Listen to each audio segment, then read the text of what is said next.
Thanks again for joining us today. My name's Zoe and with me I have Gabby. We are both science publishers at OUP and we are very excited to be here with you this afternoon. We had hoped to have Helen Sylvester, the author of our Oxford Science series, with us today, but unfortunately she had some last-minute meetings with very important people, so she couldn't join us. However, we will be presenting Helen's material today, so rest assured that it comes from a place of authority. Now, I will start with an acknowledgement of country. I'd like to acknowledge the traditional owners of the many lands on which we create and share our learning resources. We acknowledge the traditional owners as the original storytellers, teachers and students of the land we call Australia. We pay our respects to elders past and present, and we also extend that respect to all Aboriginal and Torres Strait Islander peoples joining us today.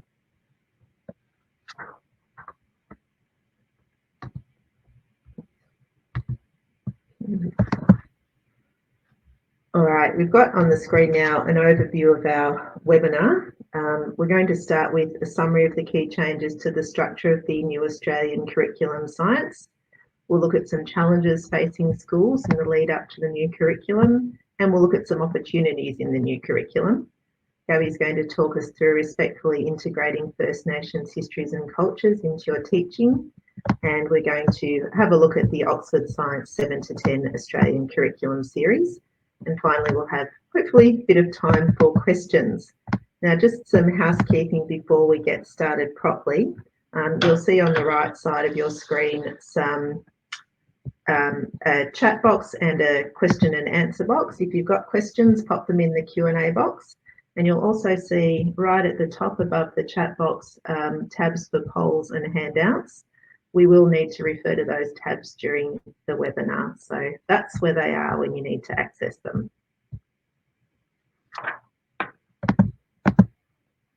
Okay, let's talk through the key changes to the structure and content of the Australian curriculum. Okay, so for Year 7 in Science Understanding, ecosystems used to be covered in both Years 7 and 9, and there was some overlap between the two year levels. It's now all pulled back into Year 7. So particularly we require in Year 7 a deeper understanding of the effect of abiotic factors on populations. And you'll also notice that the water cycle has been moved right out of Year 7 and that's gone back to primary school. For chemical sciences, particle theories move back from Year 8 to Year 7 to follow on neatly from learnings that students are having in primary school.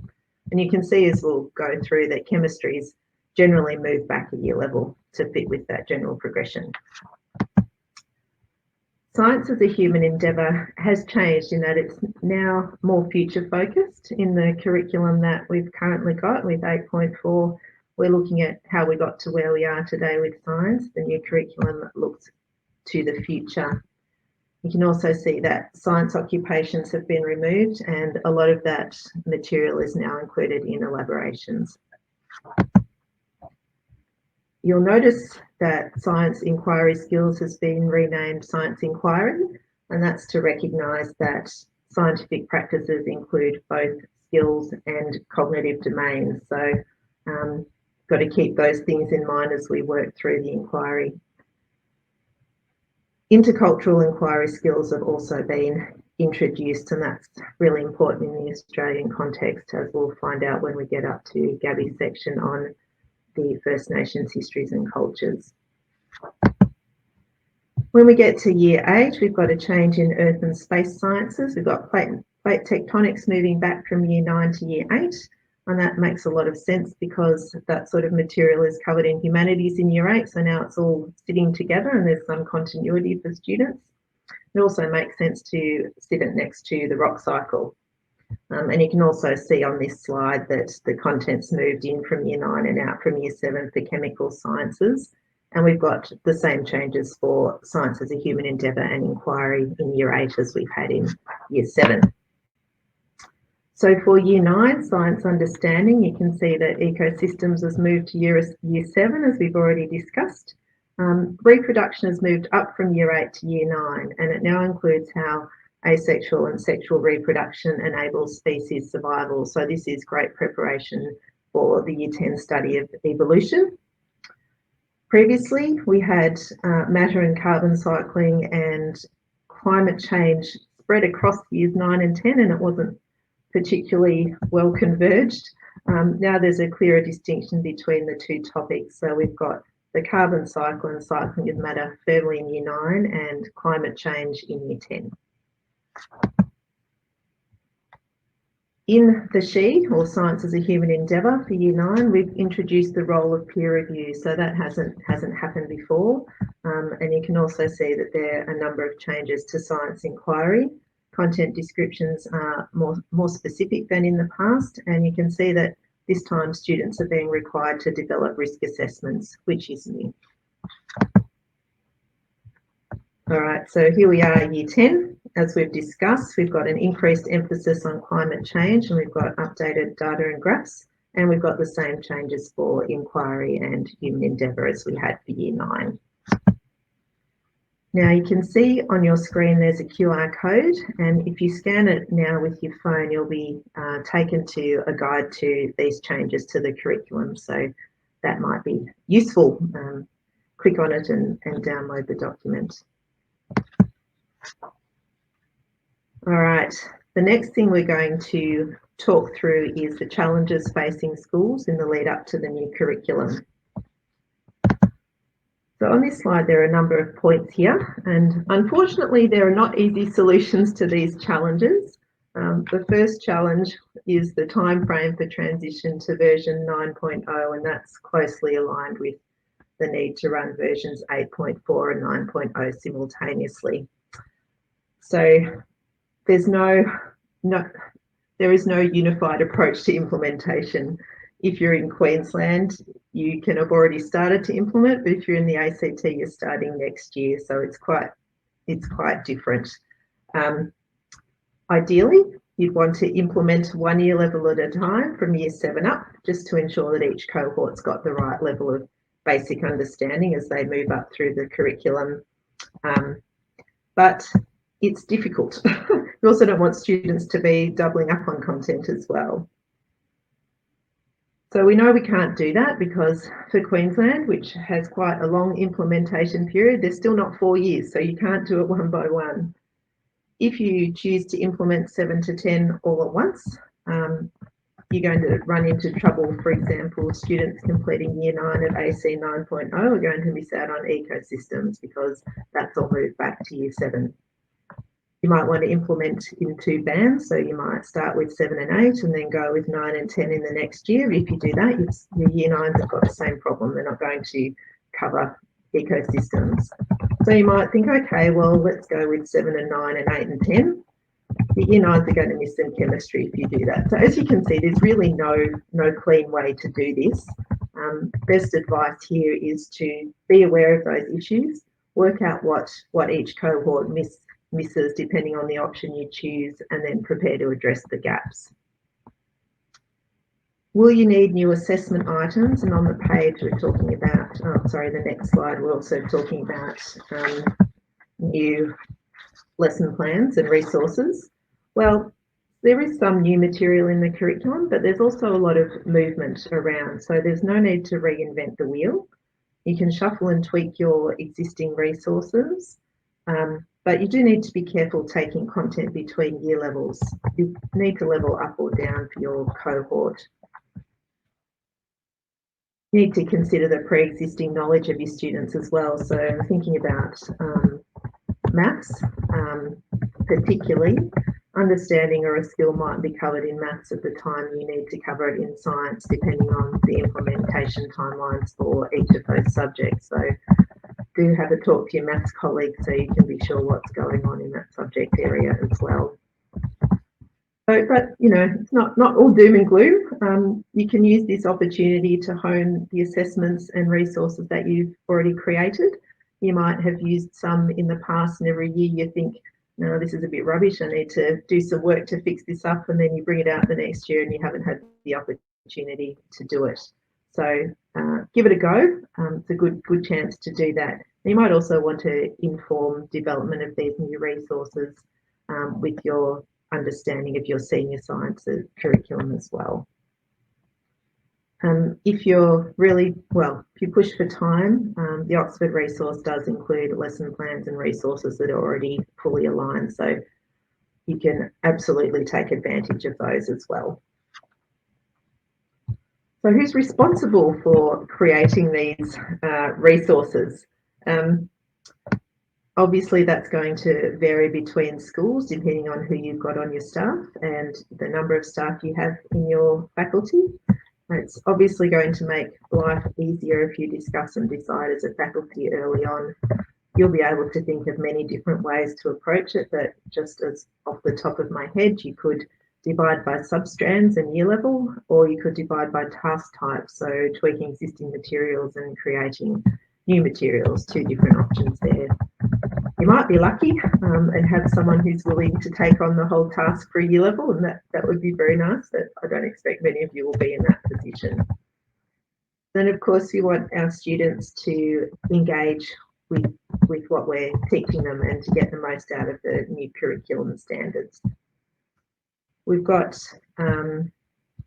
clearly your activities need to match the developmental level of your cohort. So meeting your students where they are in that respect is going to make the work more interesting for them and give them a greater chance of success. And a key tip, which I'm sure most of you are already doing, is to teach the strands of the science curriculum in an integrated way. Okay, so this leads on to the next part of the webinar where we're going to do an activity. Okay, if you've looked at the new curriculum, you might have noticed alignments between science understanding, science as a human endeavour, and science inquiry elaborations. If you haven't got that far yet, don't worry, we're going to do some work in that area now. You'll see that the alignments provide a wonderful opportunity to teach content in an integrated way. So you can see in the handouts tab at the top, there will be two documents there. Go ahead and download those now and open them up. We're going to be working with those over the next little while. One document is a grid that lists the science understanding elaborations for Year 7 Earth and Space Sciences topic. And the other document lists all the human endeavour and inquiry elaborations for Year 7. So have a read through the science understanding elaborations and then have a look through the human endeavour and inquiry elaborations. As you're doing that, you'll probably notice some connections between understanding human endeavour and inquiry. So what I'd like you to do is anything that you see a connection between, copy the human endeavour elaboration or the inquiry elaboration and put it in the column that's next to the science understanding elaboration. Once we've done that, we'll release a poll for you, not just yet, and we'll have a look at how everyone has matched up. You might not get it finished, don't worry, that's totally okay. All right, so we'll give you a few minutes to work on that. If any of you happen to be sitting in a staff room with your colleagues, by all means do this together. It's going to be really valuable for your team if you can work through this as a group. And once you've completed this exercise, not just for this one substrand in Year 7, but perhaps for your whole cohorts from Year 7 to 10 and all the curriculums, you've essentially had your yearly program planned, give you a great basis for teaching. And bear in mind also that you do not need to teach all the elaborations. The only thing that is required is teaching of the content descriptions. So you can make your own way to teach these, but these alignments just provide a really nice, neat way to do it. We'll give you about 5 minutes to have a look at that now.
How's everyone going? You seeing some connections yet? If you've got any questions, please feel free to pop them in the Q&A box. I'm wondering if this is something you've done in the past or you might have already looked at with your faculties.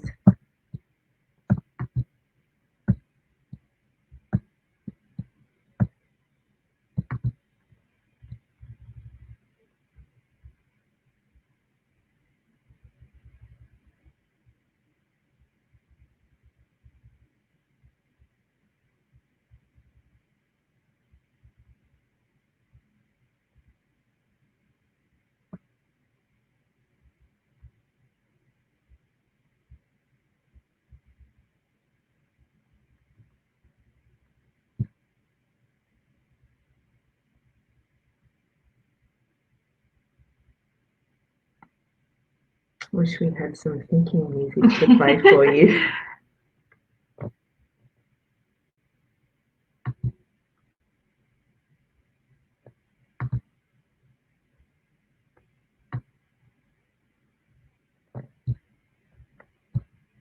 We have chosen this topic to demonstrate today because we have identified some pretty clear connections in this one, so hopefully you're not finding it too difficult.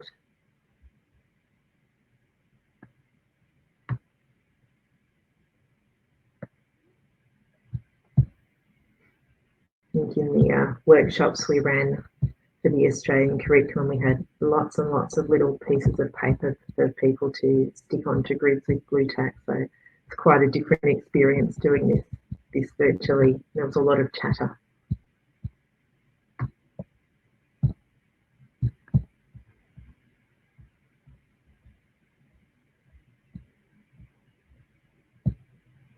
I'll just give you one more minute and then we'll start the poll shortly. This is really only the beginning of this exercise, just to give you an idea of how connections can be made and start you thinking about how you can make some great lessons incorporating all the different science strands.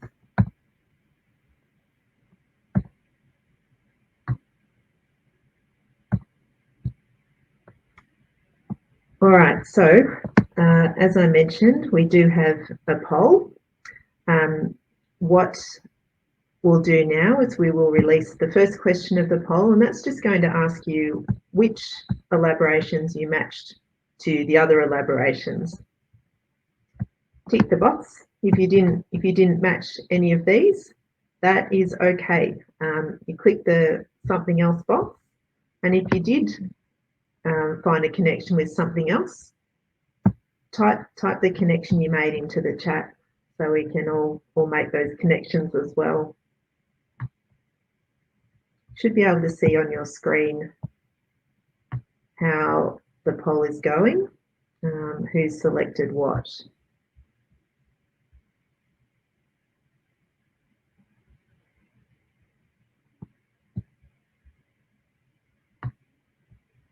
Taking a bit of time. There's certainly a lot to read in this poll, I know.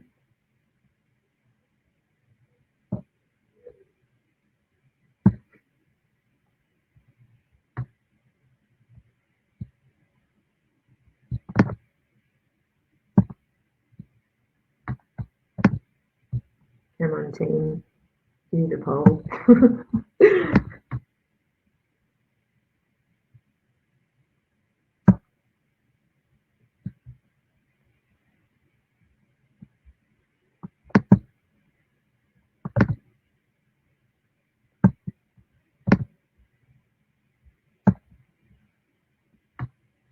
Right, well, looks like maybe you're having a bit of trouble with that. Anyone got any comments they'd like to tap into the chat about this exercise?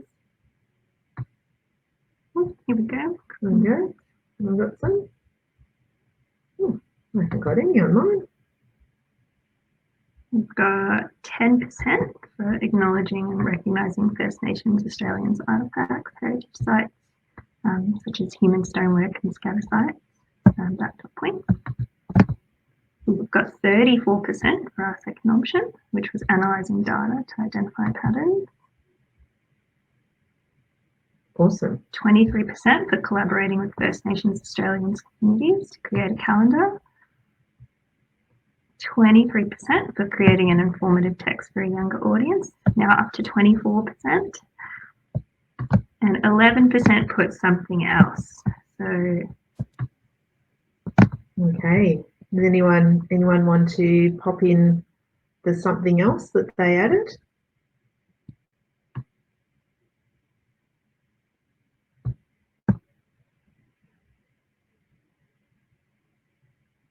No?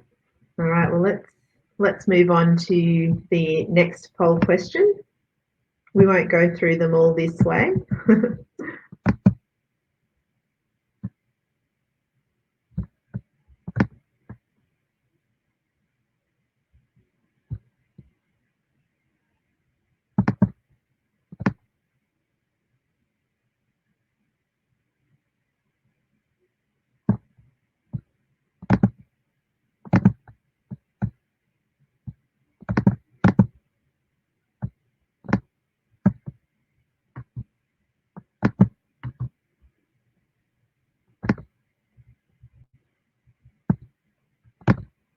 ooh, got a pretty even split. Yeah.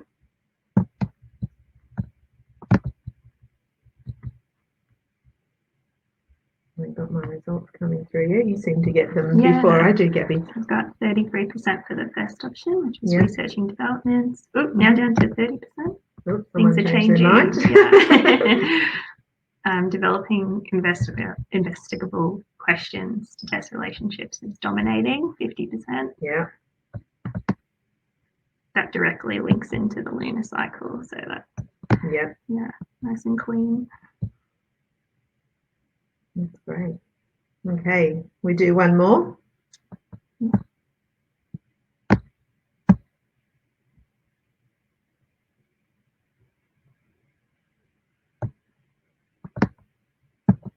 Oh, this one's only 2 options. Oh, yeah, this one will be.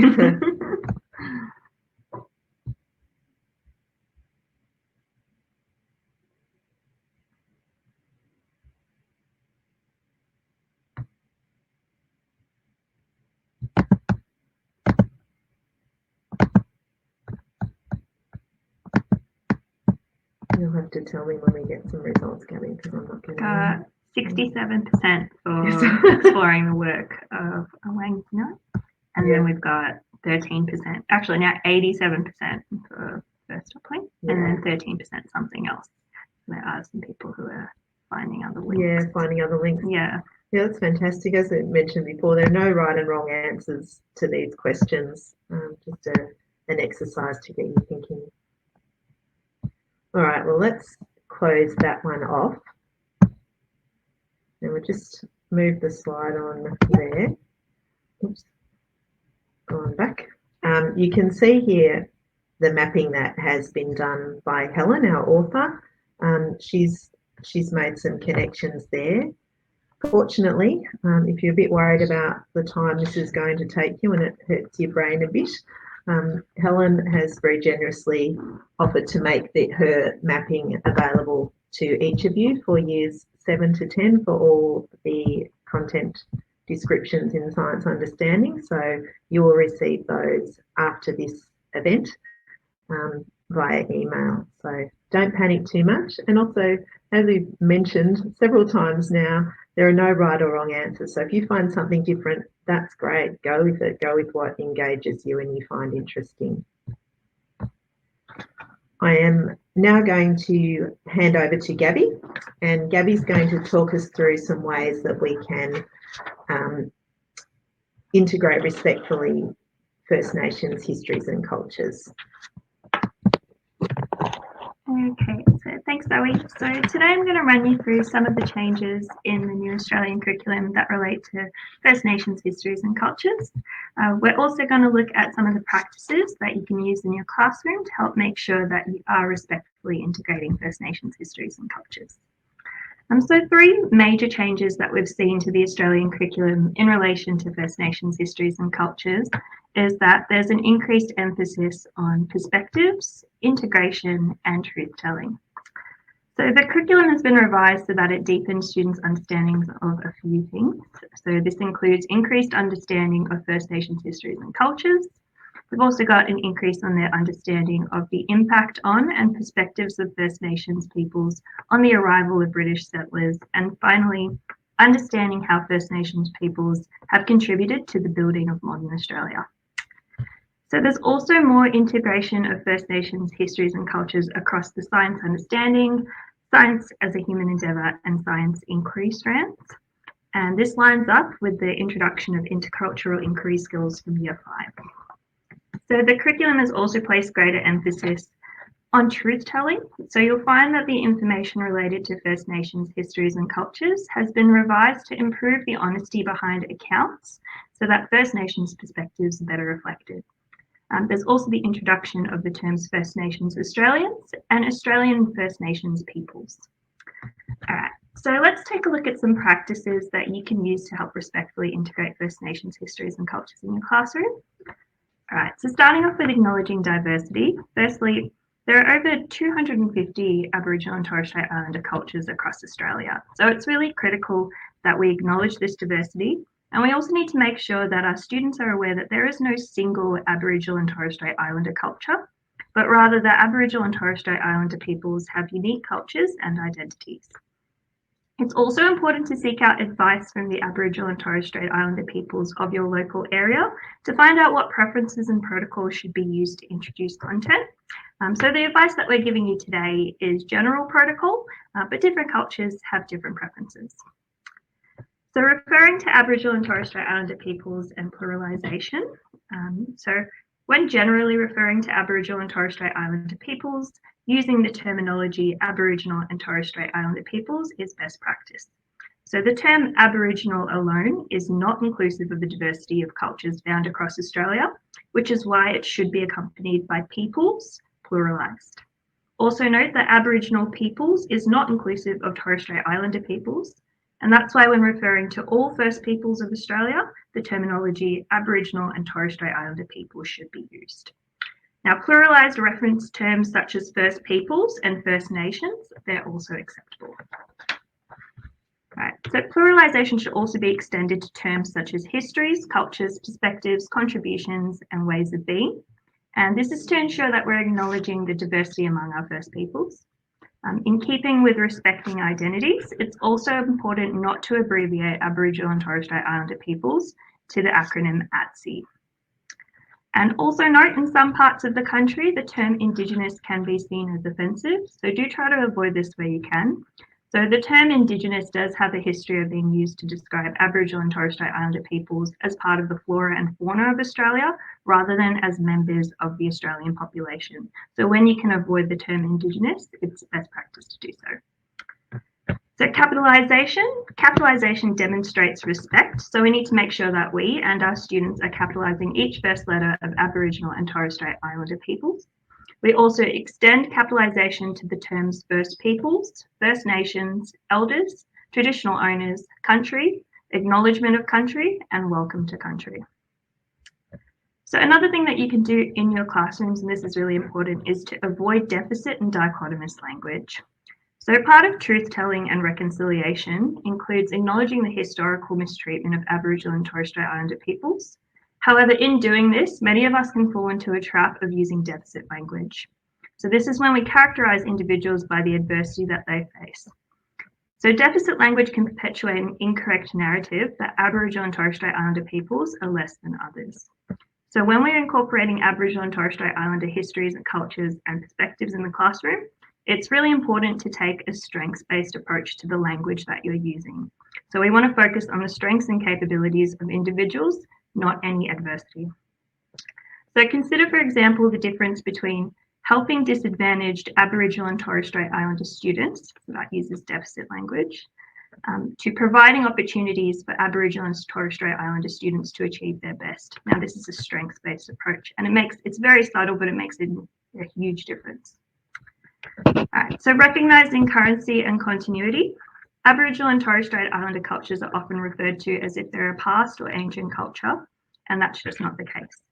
So many of these cultural traditions are practiced to this day and are very current, so we need to make sure that this is reflected in the language that we used when presenting these ideas.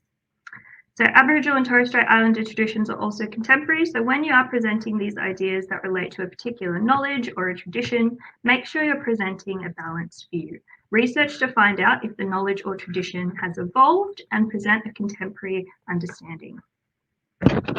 Cultural sensitivity. So when you're introducing content related to First Nations histories and cultures, we want to make sure that our classrooms are culturally sensitive and safe. If you do happen to be teaching a student or students of Aboriginal or Torres Strait Islander background, you can check in with them prior to your lesson to see how they feel about the content that's being taught.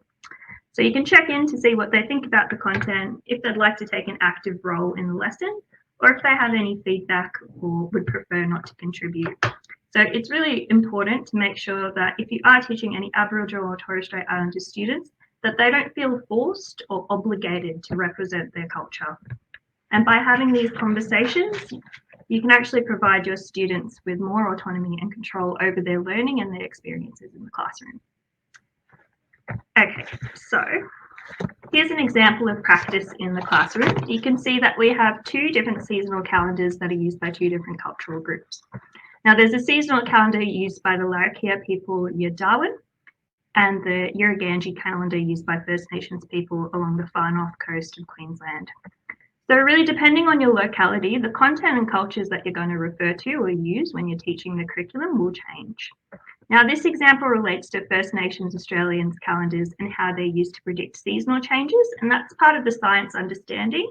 So you do have to teach that for Earth and Space Sciences in Year 7. And when you're incorporating First Nations histories and cultures, make sure to start your research closest to home. So try and first make connections with the science to the country that you're residing on before you extend your examples on outfits. All right, so here we've got a list of resources that we recommend that you can use. These resources will be available to you just in the slides. We'll make them available so you can easily link out to them. But also feel free to use whatever resources you like, but these are just a nice list of some handy ones. Thanks, Gabby. All right, now it's time to have a look at the new Oxford Science 7 to 10 for the Australian curriculum. This is the second edition of this particular resource. The new edition has been written brand new, purposefully to align with the new Science Curriculum 9.0. It's designed to deliver differentiated instruction that meets the needs of all your students, and it makes science accessible and enjoyable for everyone. It is also built for flexible use. So if you do take Oxford Science on, you can offer your students a blended approach. You can purchase a print and digital product together. You can have a digital only approach if you prefer. There is also a digital resource available for teachers that includes additional resources than those provided in the student book, such as lesson plans and class tests. All right, so we will make available to you a digital sample of all the Oxford Science titles. In the chat, Steph is going to pop in the login details for that sample. Don't worry if you don't get it down just now, because we'll also email you those details when we send you the presentation and the activity resources as well. So don't panic too much there. You can see listed there just a sample of the resources that you'll be able to access once you get into the digital sample. Okay, so first of all, I'm going to talk you through the key features of the student books. Each chapter has a chapter opener, unsurprisingly. On the chapter opener, we have learning intentions listed, and those are linked to the content descriptions in the curriculum. And there's also a what if activity, and that inspires curiosity about the content that's to come in your students, and it starts them thinking scientifically. It's a question, what if? The Science Toolkit is a standalone chapter at the beginning of each title, and that focuses on science inquiry, both scientific method and lab skills, and also the cognitive domain. Importantly, it introduces students to cognitive verbs. So these have become more prominent over the past years, and we want to get students familiar with what's required to answer each type of verb early on. Once you get into the topics of the book, you'll see that most of them comprise a single double-page spread. This allows you to teach a complete lesson, and the content is chunked in a way that's very easily accessible to students. Each topic begins with a concept statement. That concept statement is broken down into key ideas, and then we also finish the chapter with check your learning questions, and those are linked to the learning intentions that are presented at the beginning of each topic.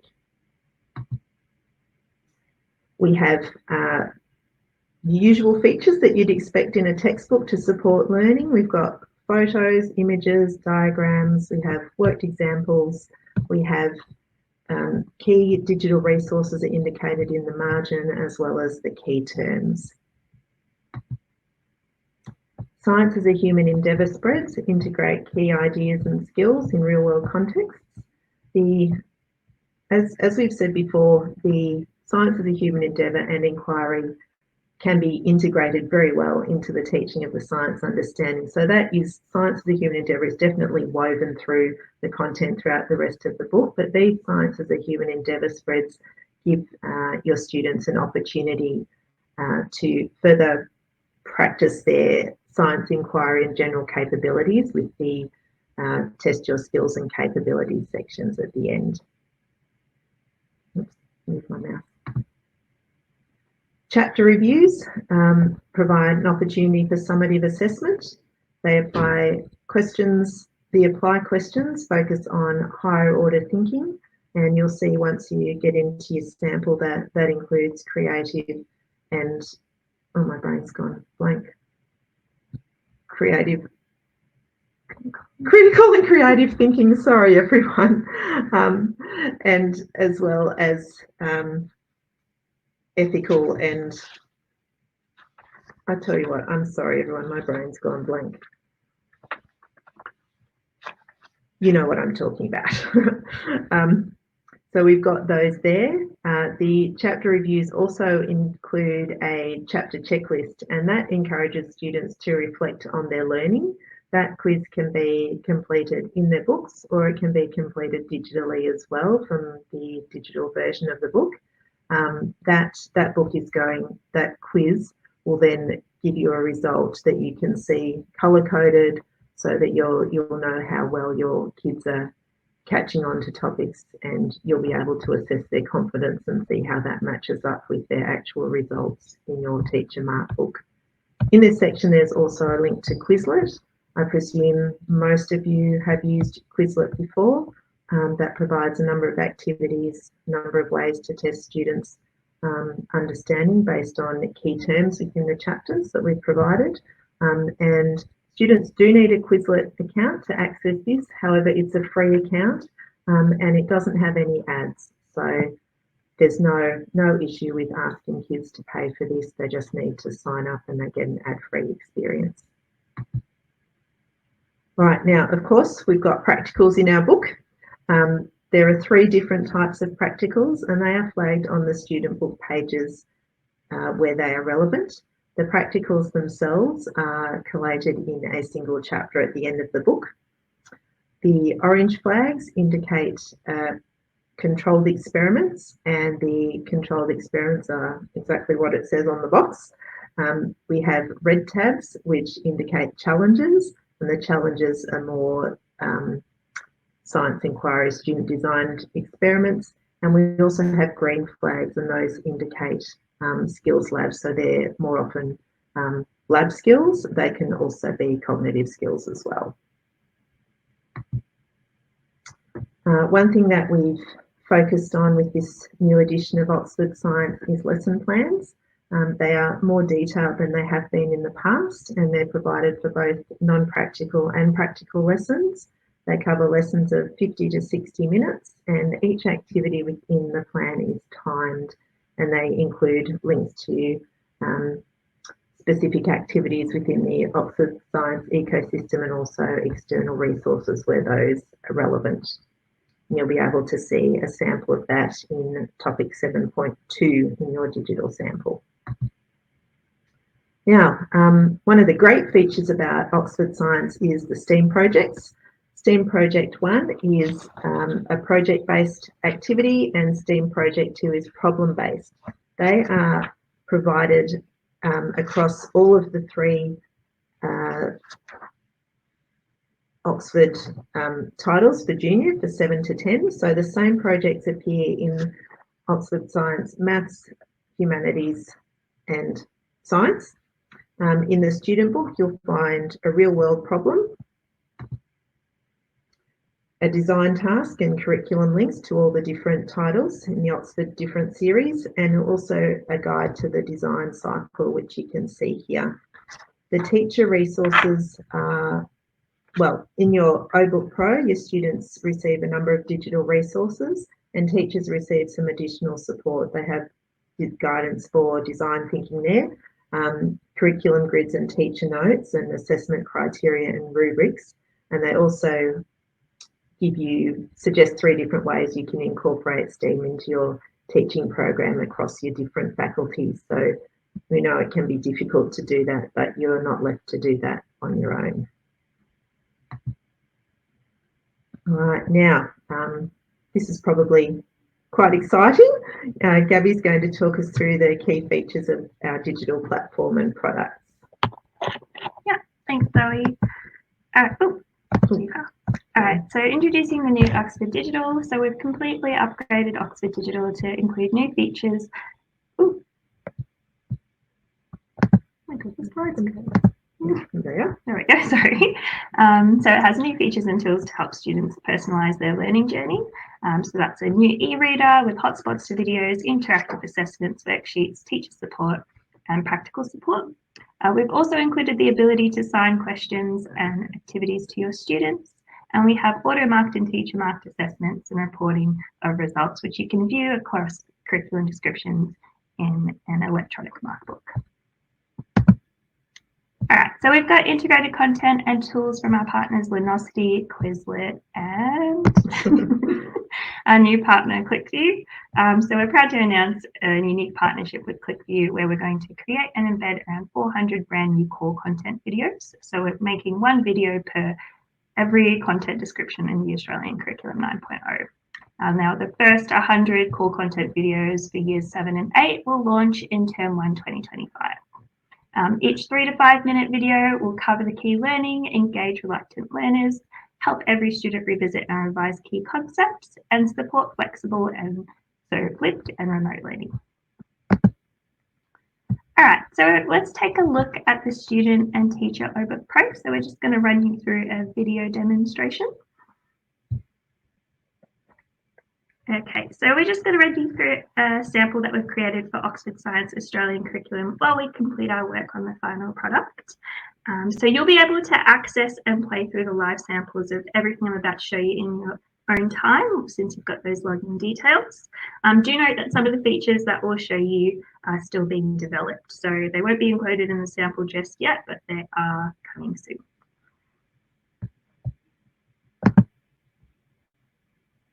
Okay, so this is the home page for Oxford Digital. To log in, I'm just going to click the sign in button in the top corner. There we go. And we're just going to log in as a sample account. So we're a sample teacher, and then we'll log in later as a student to show you what that looks like on the student end. All right, so this is the library for our Oxford Science page. As you can see, we're logged in as a student teacher, and then any books that you have access to will show here on your bookshelf. So in our sample library, we've included a guide to the new Australian curriculum, which you had a link to earlier, but it's also in your sample. We've got complete copies of our 7 to 10 student books, and we've also got a sample of digital resources and reporting functionality included in Chapter 7 of Year 7, which we'll walk you through in a moment. So from this library page, I can download any of my titles for offline access using the OBook Offline little button just at the bottom there. So now this replaces our PDF downloads we have, and detailed instructions are provided when you click onto that, showing you how you can access the content offline. But just for now, let's go back and take a closer look at our Year 7 sample. Okay, so here's the landing page for the Year 7 book. As you can see, we've got some information about implementation timelines and when our products will be available. So you can see that we've also got these notifications. They'll usually pop up right at the top, but we've just included some extra info on the Australian curriculum products and advice for implementation. So your notifications is where you'll find anything that you've assigned for your students or any marking that you need to do. Just at the top here, you've got these tabs that can help you get to where you want to go more quickly. So we're on the home screen right now, but by clicking the resources tab, I can view and assign any of the resources from the book. The assigned work tab lets you access and monitor all of the work that you've assigned across your classes and check who's completed their work. And finally, the reports tab will provide you with the electronic markbook.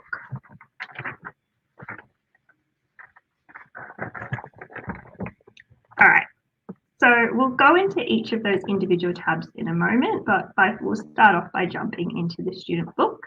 So you can see at the bottom of this title, you have a read button and you also have a pink download button. The read button will launch the e-reader and the download button will download the content for offline use. So let's hit the read button and open the e-reader. So the interactive menu opens by default. You can expand each chapter to show each topic, but you can also choose to close it and show more of the student book. I can also maximize the reading view at any time by clicking F11.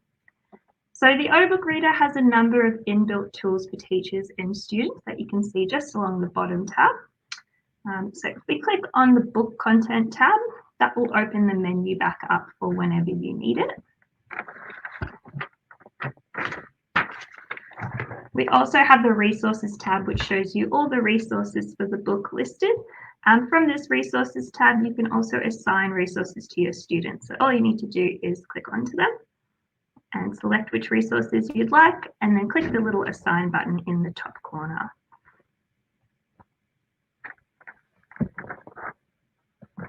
Okay, we've also got a dictionary function and a notes function for all of the content. So you can select and highlight text from the book, and you can also assign that and write your notes and send them to your students individually or as a class. So here there's just a note to read this topic and send off to the class.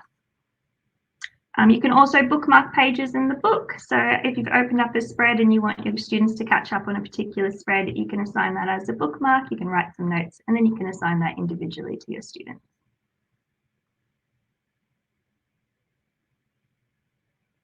We've also got our dictionary functionality. So from this functionality, you can search up any of the words that you want from the search bar at the bottom. And that's from the Australian Concise Dictionary that you'll get definition from. If you wanted to select and highlight a word from the text, you can also do so and click on the dictionary icon, and that will give you a dictionary definition.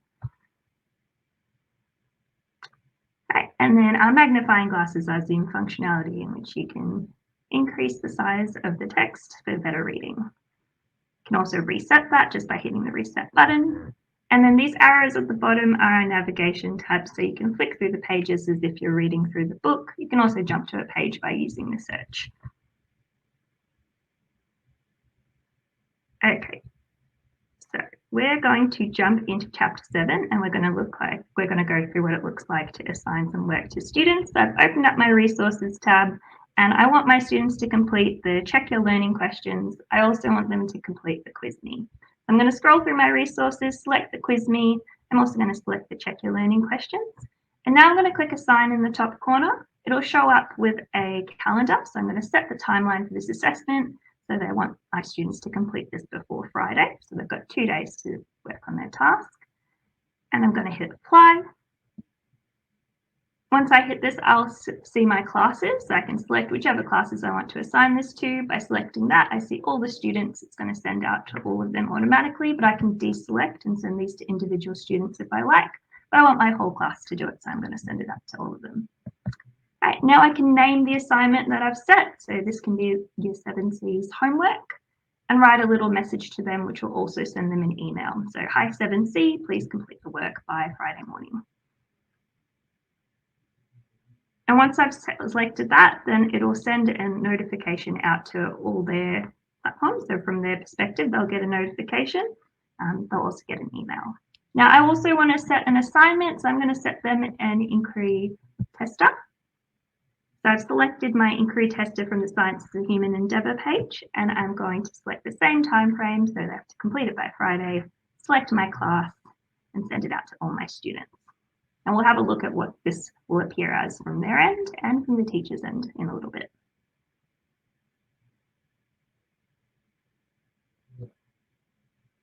All right, so going back to the home, let's have a look at those tabs that we talked about earlier. So we'll go through the resources, assigned work, and the reports tab. So clicking on the resources, you can see that I have all my resources for the entire book listed here. Obviously, that's going to be a lot of resources because we've included a lot of resources, but you can filter that down pretty easily using this resource type tab. So if I just wanted to look at some differentiated worksheets and their answers, I can do so by selecting them and clicking apply, and I'll just get differentiated worksheets. So you can filter down pretty easily for what you're looking for. You can also toggle the teacher only resources to see what sort of teacher extra resources that we have on hand. Now we're just going to show you a little sample ClickView video. These aren't the exact bespoke videos that we'll be providing, but we have included ClickView content from their existing library where we can. So you will find that there is increased video content in the Australian Curriculum Series. The moon is a non-luminous celestial body and is visible to us.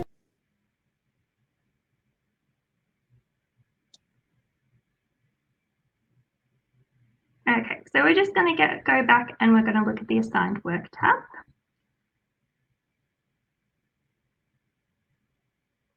So once I click on the assigned work tab, it's going to show me all the assignments for my different classes. Here I can see that 7C, I've set them their homework. I can see what exactly I've set them. And I can also see which students have had a crack at it or not. I can also see the original message that I sent them to make sure that they're doing what I asked them to do. I can also delete it from here and close it to minimize all my assignments. You can also see I've set that assignment for Friday, which we'll have a look at from their end just now. So now we're jumping in from the student's perspective. You can see in their library, once they open up to their landing page, that they have these notifications. So they know that they've got some homework to do and that they've got an assignment. Clicking on the homework, they can see they've got a Check Your Learning and a Quiz Me to complete. And because they're a really good student, they're going to complete them immediately. So if I click onto the Check Your Learning activity as a student, it's going to open up and I can complete it immediately. So I'm just going to race through these questions. I'm done. And this student is completing a mix of auto-marked and teacher-marked questions. So you'll see that anything that needs to get marked by the teacher will appear so in the teacher's notifications after they complete it. And just before they submit, they'll get a little reminder and flag whether or not they've actually completed all the questions. So they'll know whether or not they need to go back and finish anything off. So once that's submitted, they can see it's with their teacher for marking.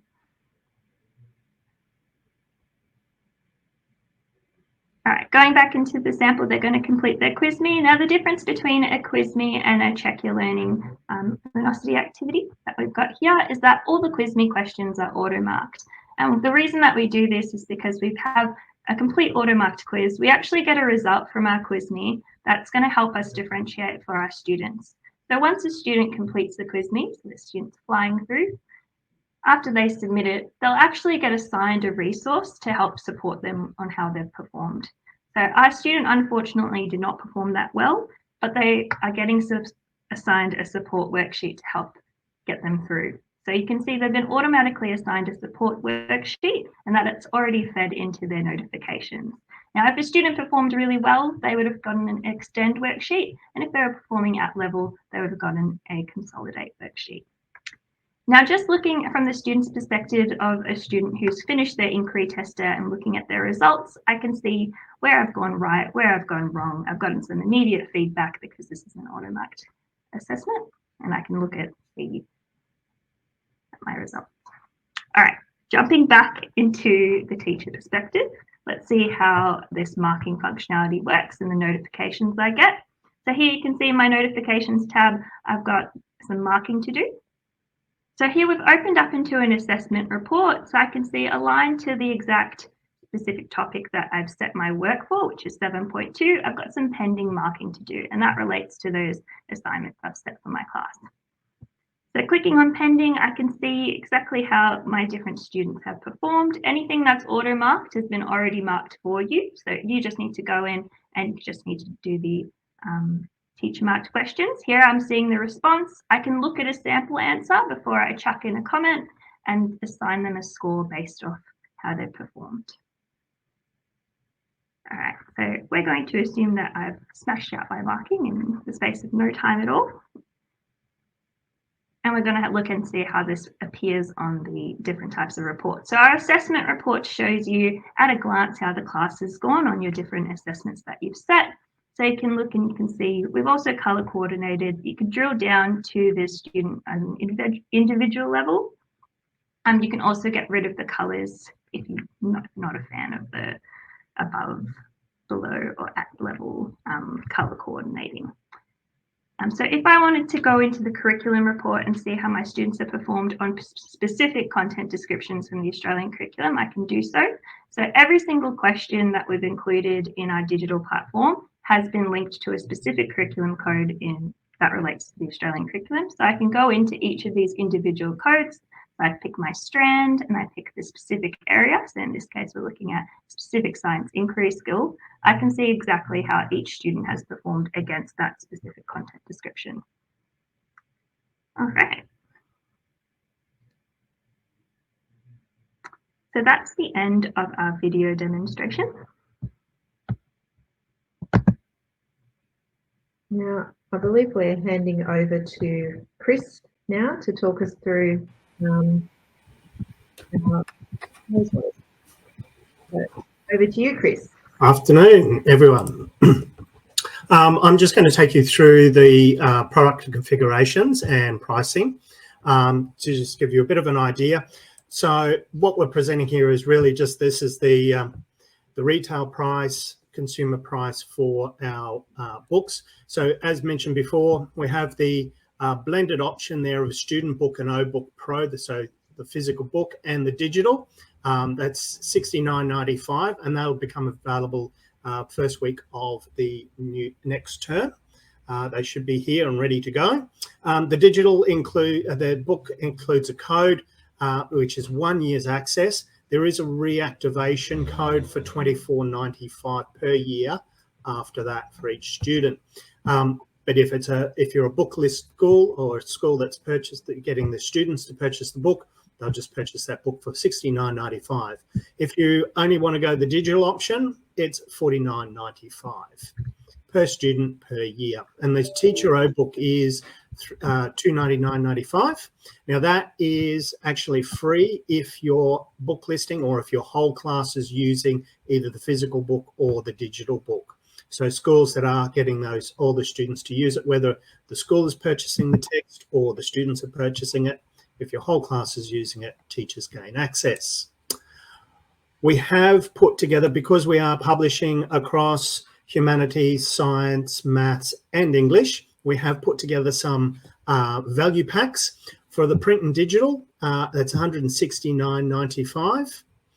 Digital access is for 1 year, and then the reactivation for $24.95 per student per year after that. And there is a digital only package of $109.95, which is a great saving. It is based on a commitment of 4 years. If you think about adopting in a program, you don't like to be changing programs year on year. It's quite an easy commitment to make for 3 to 4 years, because you don't see your results until year 3 on any given program. So that price is based on a commitment, and that's price per student per year of $109.95, and you get all 4. Now, please do talk to your local consultants, whether you're in Adelaide, in Perth, South Australia, Tasmania, ACT, or here in Queensland. Please talk to your local rep, because we would be able to tailor and look at the pricing options that best suit your school and your school's needs. So please do contact us. And I think on the next slide here, yes, if you have any questions or you'd like to hear from us, if you scan in this QR code, that will direct you to who your local consultant is for your area. And that's all from me. I'll hand back over to my esteemed colleagues.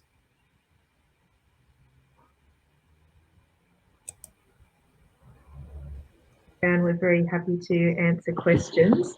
Please do stay online for the moment to complete a survey once you leave. And once you complete the survey, that's where you nominate which free text you'd like to receive. So stick around for that as well. Now we have had some questions come through. I know we're over time. And where are they? Right at the bottom. Can't see them anymore. Sorry, I remember there was a question about whether you could assign individual questions to individual students. That is not possible at this stage. You can assign whole activities to your students, but if that's something that people are interested in, we'll certainly look at that for future development. There was another query about science being behind maths in digital development.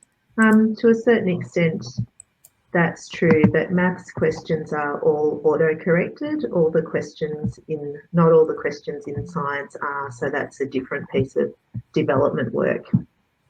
So yeah, in some ways, we just have different requirements in science than we do in maths. We have the same dashboard and curriculum reporting that maths does.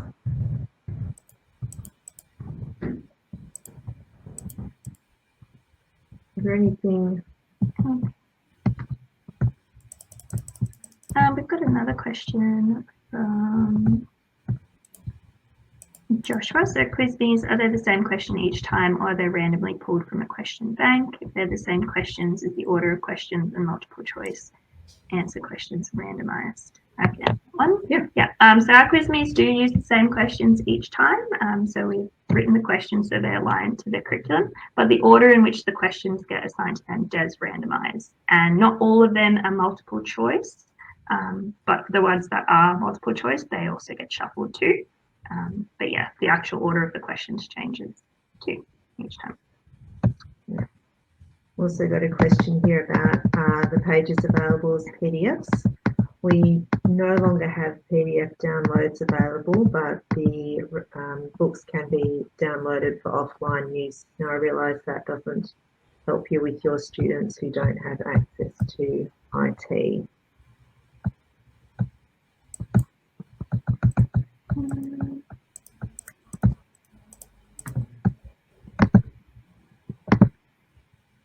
Does the online version offer text to speech?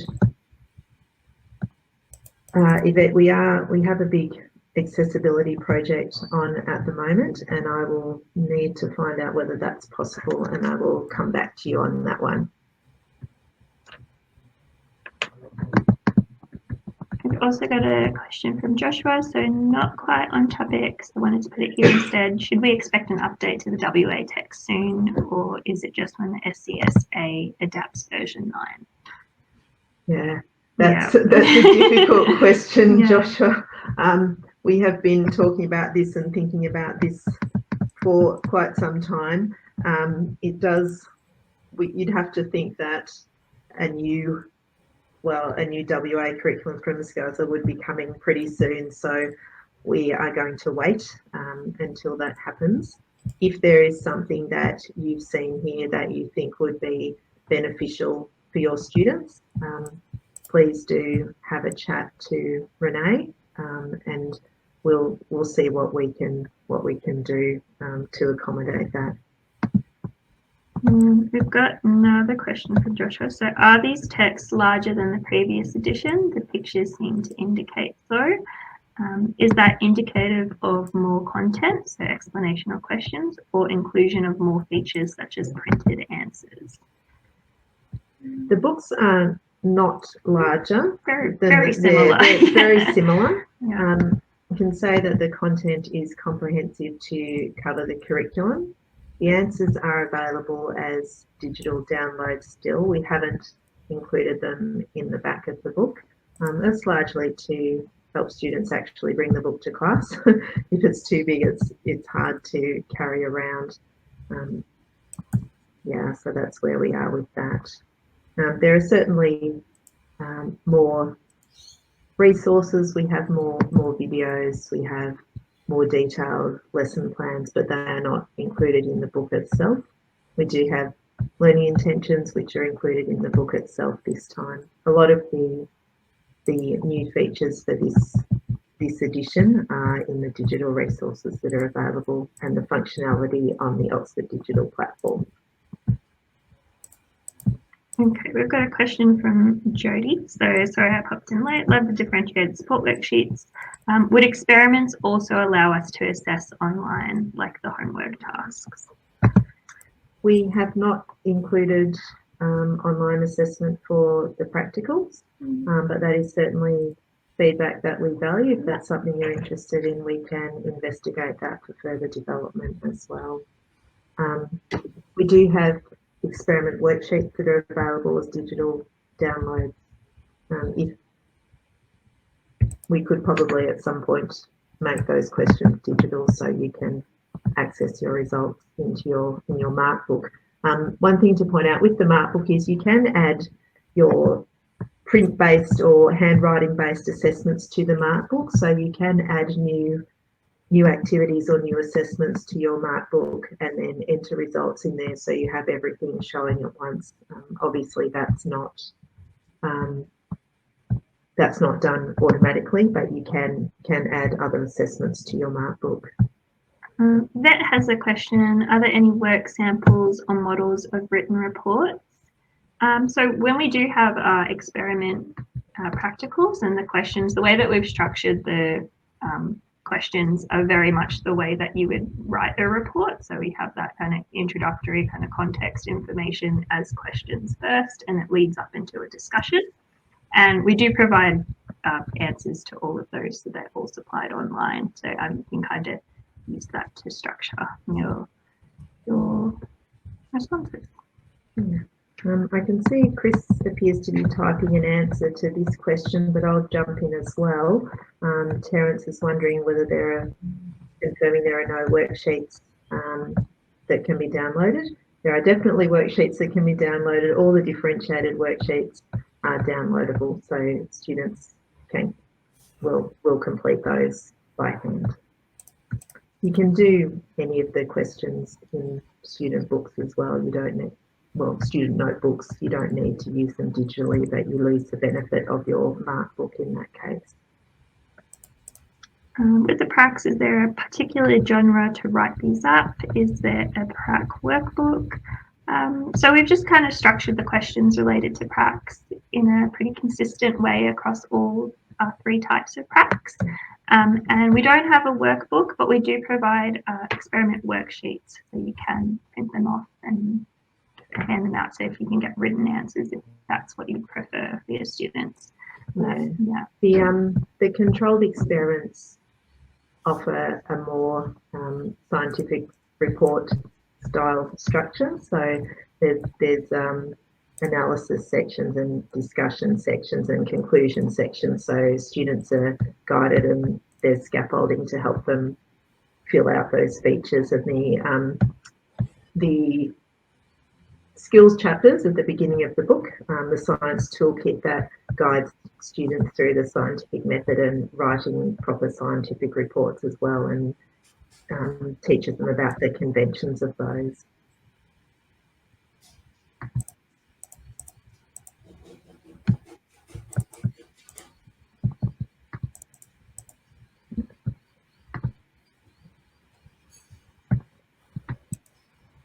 Okay, I think that's all.